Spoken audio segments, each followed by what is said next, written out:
I'm Diane McGarry with Dracut Arts. Today we have a special show for you about safety, which isn't our usual thing. But when I was talking with quilter Sarah Schechner, I also found out about her husband, who had this horrible event happen. He's with me today in the studio. Hi, Ken. Thank you so much for coming. Hi, thank you. Well, it was meant to be a very nice afternoon day. Sarah was baking, and I wanted to just take a 15-minute bike ride around a nearby bike trail. And I was doing fine until I crossed the one place where the street intersected the bike trail, and was riding across with the walk sign, and someone, I suspect, did a not quite stop on red right turn, and before I quite got to the curb, I was knocked off the bike. Oh, wow. By the car, and Were they traveling fast? I was not. No, they weren't traveling fast. I think they had stopped, but they were going fast enough that it certainly hit me pretty hard, and I went down, and my immediate thought was, well, I just want to get up on the sidewalk and let everybody else go by. But that clearly wasn't happening because several people were there suddenly, and the driver called 911, and so you couldn't get up? I would have gotten up, except for I was stunned and was lying on my back, I guess, at that point, and with the bike off to one side. And the first person was an EMT who came along, and that was just walking past. And then there was an ambulance and police and everything else. And I just thought, well, just let me lie here for a few minutes. I'll be fine. I'll sit up, whatever. But I had no control over what was happening at that point.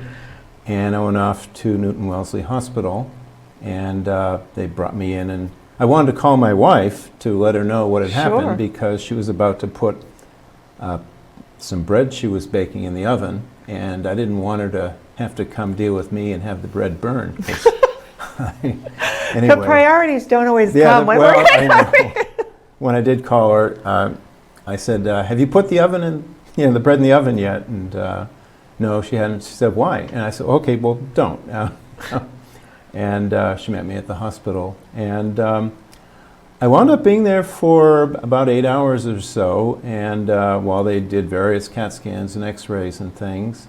And then they decided to send me to Mass General, the trauma center. And so I didn't feel that bad. I mean, I hurt, but they said once they got over 8 bones or whatever, they decided they should look. 8 bones? Broken bones. 8 broken bones. Yeah. Was that the total that happened, or was that their estimate going in? Well, no, they x-rayed and found those, and wow. Some broken in more than one place. Oh, gosh. So I broke 4 ribs and my collarbone and my clavicle, and you weren't even biking fast, and the driver I wasn't, no. And they weren't going that fast, but I'm not as flexible or bounceable as maybe I was younger. And so my T1 vertebra was broken as well. And that made it very clear to me that without my helmet, I would have at the very least had a badly broken neck or not survived it. Because wow. What happened was my head apparently hit, and the helmet broke various things in my shoulder as I went over, and broke the T1 vertebra as well. But without the helmet, it would have gone further. But it protected your head. It protected my head, but it also broke various things in my shoulder, but it limited how far my head could go. Yeah. And so I didn't lose consciousness, and I had no idea how much was actually broken. But no, because you just wanted to get up and go home. I just wanted to go back home, and because I was literally, 5 minutes from home at that point, and so it made me very happy that I had a nice new helmet, and that I had it on properly, and that's certainly something we can talk about. Yes, I would like to talk about the importance of how well your helmet is attached, and so Yeah, I'm not 'cause- putting this on because once you're in an accident with a helmet, you shouldn't put it on again. Is that the same helmet you This is the helmet, yeah. It looks fine at first glance, but there are some dents and wrinkles here. Huh. And Right, once a helmet is either overheated or you fall or whatever, you have to throw it out. you really should, yeah. Because it needs every bit of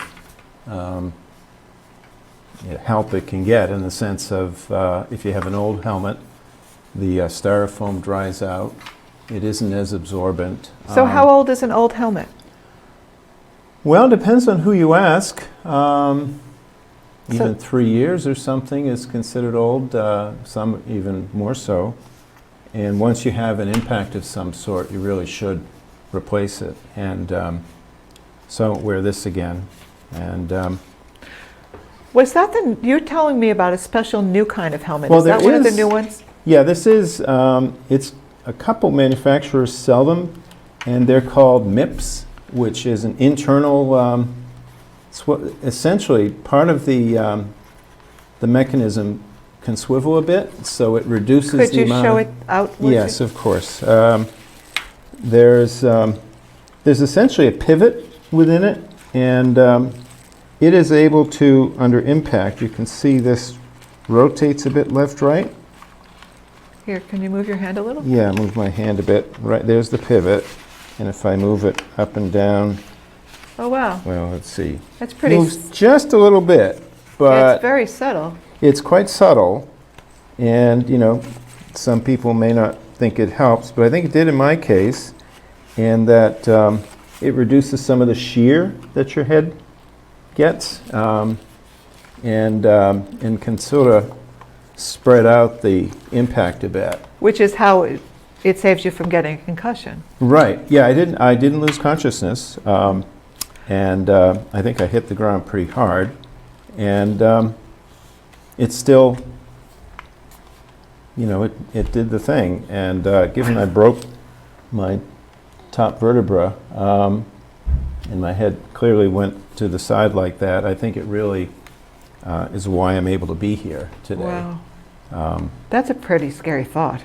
Yeah, it was a little bit, and I've always, you know, it was sort of more justification for my sons, who are now 29 and 31.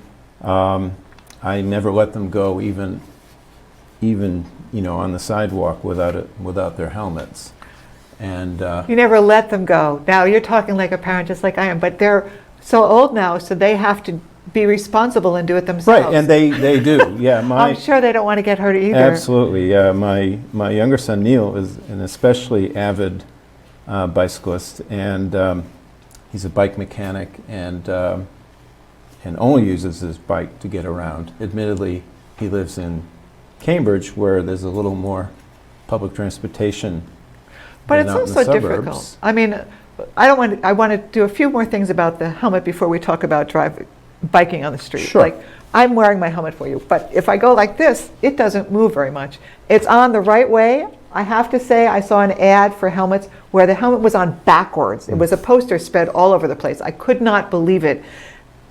Why was the company doing that? Even on, you know, those little cartoon things you get in restaurants to draw on, the helmets were on backwards on all the characters for a few years. I wrote to the company and told them, and they probably thought, who is this lady? But you have to be it has to be on your head, not on your handlebars, which is another favorite place they've been. And you notice it's right by my eyebrows. It's right low. So if it hits, you know, the helmet's going to hit, not, you know, whack here, it's not going to protect me. And it's really important to have a good fitting helmet. Most police stations actually can fit them for you if you go and ask. I used to do that with the Dracut police. They used to come and do a show at on my street when my kids were little. But they want that, just like fitting car seats in your car. And mine doesn't have that doohickey. I'm going to have to get a new helmet. You see, mine has no doohickeys in the back. It's just flat. But and I haven't fallen. But I betcha it's over 5 years old now, so I'm due for a new one. That's a great, great important tip. I do have a light on the back of my helmet, which I forget how to put on because it's not seasoned. But having lights, letting people know where you are is very important. I have one here, I have one on the back of my bicycle and on the front, and I'm in not a subtle color. I wear bright colors when I'm biking so people can see me. And some places I go, I even have reflectors. I'm sure you do too. Yes, indeed. Yeah, you want to be seen because the way my younger son now puts it, the one who's in the bike shop every day, just assume that no one can see you. Right. And if you start there and do whatever you can to stand out, and because most drivers are not fully paying attention to their driving these days with all the distractions in the cars, and he just feels it's a must. He always has bright, vest on or something like that, reflective, and since he often, particularly in the winter, heads home at night, he has bright lights and reflectors and bright colors and that sort of thing. And it's easy to put lights on your spokes. There, you can put reflectors on the spokes of your tires too, but it's very easy to put lights on them, and it's very, very important. But that's not the only thing in safety. So you need to be able to listen, right? So I've seen people with Walkman or earbuds in, and they can't hear what's going on around them, which is very dangerous. Plus, drivers are doing that, pedestrians are doing that, skaters are doing it. So if you can't hear, or you can't even assume the other person can hear now, and electric cars are quiet, so you can't hear them coming up on you. We were having a discussion before this show started about how I live in Dracut, and I don't like to bike on the streets anymore because they're electric cars, and we don't have huge sides of the street where I can just go over. I go down 6 inches into gravel, which if you're on a road bike, that's not a very pleasant experience. Even on a hybrid, it's not the best experience. But I can't be prepared for a car coming if I can't hear them. And you can't hear electric cars. Do you bike with a mirror?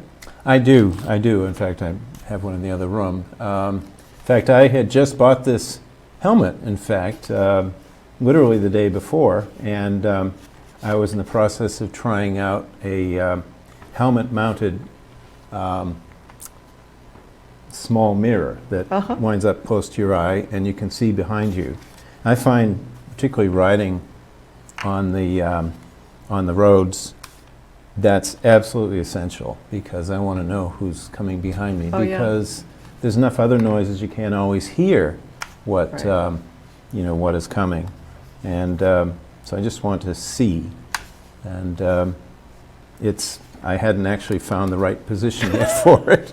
I was it's hard. Adjusting, My mirror is actually on my handlebars, and I have one on either side, so I can see, but I have to, sometimes they move a little bit, so I have to make sure they're back. Adjusting your mirrors is actually something that we really should think about, biking as a precursor to driving, right? If somebody knows how to bike well, you have to take care of the equipment. You have to be able to look in your mirrors. You have to be aware of your surroundings. You have to signal properly. These are all things that you need to do as a driver of an automobile or even a motorcycle. So, and obeying the traffic laws. It's really important to do, but so many people think it doesn't matter. They'll be driving on the wrong side of the street, or they won't obey the stop signs. You said you were crossing in a walk. Yeah, I had stopped. Walk. Yeah, I hadn't stopped. I should have, I recognize now, even though it was a walk sign and people were walking across. And I thought I could just do that too, because I was rolling. And the person, I guess, saw the first few people walking or something, and either continued straight or stopped and continued straight. But I was moving, even though I was practically coming towards her. She didn't notice me. But again, the fact is, you have to assume that drivers don't see you when you're on a bike. Yeah. Because often they don't.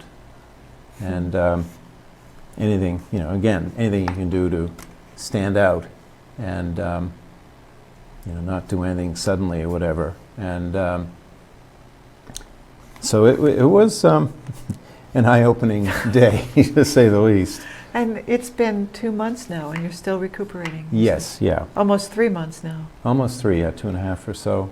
And because of the shoulder breaks and everything, that's the thing that's taking the most time. The broken ribs are fine now. And the cervical's okay? And it's all part of the general thing. I see the surgeon again in a couple weeks. But I was fortunate no surgery was needed, and I broke my thumb as well, but that was fine, and sprained a finger. So it was a bunch of things. And I'm fortunate that there's not really long-term consequences other than general aching and stuff. And I don't have the strength in my shoulder that I ordinarily would have. Do they expect that to come back over time? Yeah, it may take a while, but I expect so. If I keep doing my various exercises and things. But it's slow to recuperate. It really is. Yeah, even the broken thumb took longer than I ordinarily would have thought it would. But that I could at least have a cast on, so that allowed me to do things with my left hand, given my right hand was in a sling. So yeah, it just one little moment, and suddenly your life changes for a while. Yeah. So even toddlers on tricycles really should have helmets, which a lot of people don't think about, but they can still fall. And we're talking about the brain, right? We're talking about one of the most important organs of our body, which is our brain. So you want to protect that. And little kids, they fall. I mean, that's what they're supposed to do. They're exploring the world, right? I mean, we fall and we're not little kids anymore, and it's perfectly natural. It's just you need to be able to be protected when you do that. You might notice I have bike gloves on. The reason I have bike gloves on is I didn't have near the accident you did. I had my daughter on a Trailgater, which is just an attachment with another seat behind me. And we were in Nickerson State Forest. And just waiting for my husband, biking around the camping area, not going far. And we were going down this gravel hill. I have a hybrid on the mountain bike side. So I wasn't really concerned about it. But again, a car came faster than I expected, and I needed to stop. Well, you brake on gravel, what happens? You slide. You slide. And my daughter fishtailed, and I flew. That's like the last memory I have of it. But I didn't have bike gloves on, and it took 5 years, actually, for my palms to recuperate and be normal skin again and not scar tissue, which surprised me. But I was probably around 50 at the time, and we don't bounce, and our body takes longer to heal. Her body healed very quickly. Mine didn't. So now I wear bike gloves, and it's another protective thing, and it's not that big a deal. They're $5, but it's a very important thing to have. And I was aware that the person was coming. They weren't seeing me. They weren't going to stop, and I knew that there was gravel, but I could only do the best thing I knew, which was to go a little bit crooked and put on my brakes. There are no anti-lock brakes on bikes. There are no anti-lock brakes on bikes. And my brakes work to make sure your tires are inflated, your brakes work, your lights work, your own self works, right? Your seat is at the right angle, just like you would with a car. Your steering wheel works. My husband was telling me that there was a gentleman who did an experiment, actually. We all go left, go right. There was a man who wanted to know if he could set it up so it turned the other way and how long it would take him to learn that. So he made a bicycle, so when you turned right, the bike went left. Ooh. And vice versa. And it took him a couple of months to learn how to do it. He put on his 8-year-old, somewhere in there, child, and the kid could do it in a couple of days, was fine, going all the way around. Then he went to Amsterdam, and he thought, oh, well, Amsterdam is a huge biking city, right? Everywhere you go, people are biking. So he thought, well, I'll just rent a bike here. Whoops. But he couldn't remember how to turn the wheel. So he said, people were going, oh my God, this stupid American, he can't even bike. Because it took him a while to be able to go back. Now, it didn't take him as long as it took him to learn the first time to do it backwards as to do it the correct way, because he had more history and motor memory that way. But we learn things and they stay ingrained in us for a long time, which is why it's important to teach your children the important things about safety, right? Sure. Although I would question wanting to do something that's counterintuitive when you're going to be reacting, but Sure. that's... Well, it was his experiment, not mine. No, right. The other thing is just being, signaling is important. And a lot of people take it for granted both in a car as well as on a bicycle, or they do it with their right hand. Now, if you think that this happened, that we started signaling from when we were driving cars, not like the British, but like we do on the right-hand side of the road. So a driver uses their left hand for them, left, right, and then slow stop. Mm-hmm. And there are very few people who do that, especially right. They're like, oh no, that's right. Well, but the driver can't see it unless you do it this way. It's just another way of letting people know, but there are lots of people who drive cars that don't even know the hand signals anymore. Mm-hmm. They were in my dad's training manual. He's long since deceased. But it was part of what people used because cars didn't used to have blinkers. Now we have blinkers and we don't remember how to signal each other. That's true, and or even bother to in many cases. But yeah, certainly the idea behind sticking it out of the car is you can barely see what's in the car. Sure. So you need to do something. And certainly for bikes, it's very helpful, and so that people know what you're going to do. Oh yeah. And basically the rule I always follow is no sudden, unexpected moves. And just sort of keep going. I'm not the world's fastest cyclist, but... Is that the most important thing? No, it's not, actually. The main thing when I'm out, I'm getting exercise and enjoying the and beautiful air, day. and sure. Yeah. And it's really important to share the trails on the road, though, with other people, and that means that you have to be aware of them, right? The cars are going faster, people walking their dogs are going slower, mhm. kids on inline skates are going faster, people riding horses on some of the trails are going in between the speeds we go, Sure. and horses could be spooked by a bicyclist as Mhm. well.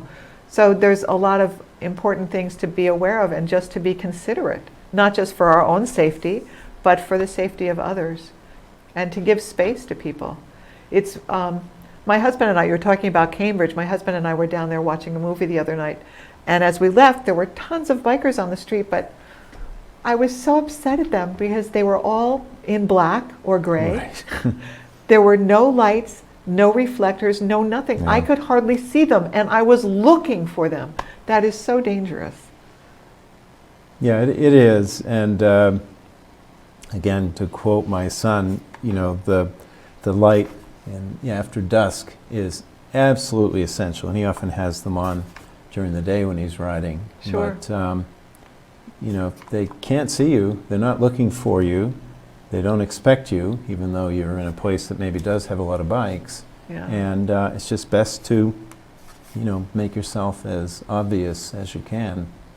And I had a friend who used to ride thousands of miles a year, excuse me. And he had an odometer and he kept track and everything. And he lived in Lincoln, and he used to go in and out of Cambridge a couple times a day. And he got, before we had all the nice, bright, small, compact LED lights that very energy efficient and everything, he had a couple generators on his bike, and he had a copier light Oh, wow! from Those are a huge! Xerox machine. Nobody missed And he would him. ride, and nobody would miss him. And I remember the first time I tried, because he had just ridden down from Vermont, Oh, and wow. had a bunch of camping equipment, everything on the bike, and so I thought I'd take a try, and try the light. And so it was very hard. It was a 3-speed, and it was Oh, very. yeah, I remember it was 3-speed. it was very hard to get it going because it had about 80 pounds of equipment on it, and I got it up to speed. And then I switched on the light, and when the generators kicked in, suddenly it was like the brakes had been put on and somebody was Oh, pulling wow. me back. and just showed how much extra effort he put into having lights, because it just took so much energy to move that bike. Yeah. Whereas now it's very easy with It's very bright easy. LEDs, and they're Yeah. pretty inexpensive. So Sure, and people are actually, my sister took those streams of lights to put on her deck, right? And we can use those same string of lights and just put them on our spokes of our bike, or Right. even on the body, so that people can see you. They're very light, they just go anywhere. sure, and there are even rings I've seen. I think my son's bike shop may sell them. That are just made for the bike spoke. just orange or blue or whatever Yeah. colors, and they blink. they blink, and unlike the generator, it doesn't take any extra effort to make the move. So No. We've come a long way in that respect. yes, we have. Thank you very much for sharing about this today with us, Ken. You're very welcome. So thank you very much for paying attention to safety on bikes, and I hope that you and your family are always safe out there on the road. Yeah, and one last thing I wanted to add was that it's very important when you put on your bike that it really be snug. Oh, your helmet, and, when you put on your the helmet. helmet. Yeah. You That's why I understand what shook stood, my I'm head. sure. It doesn't move. Right. Absolutely, because if it slides off, it's not going to help you much. No, and it doesn't do any good on the handlebars. Right. Also true. Well, thank you. Thank you very much. Ride safe, guys.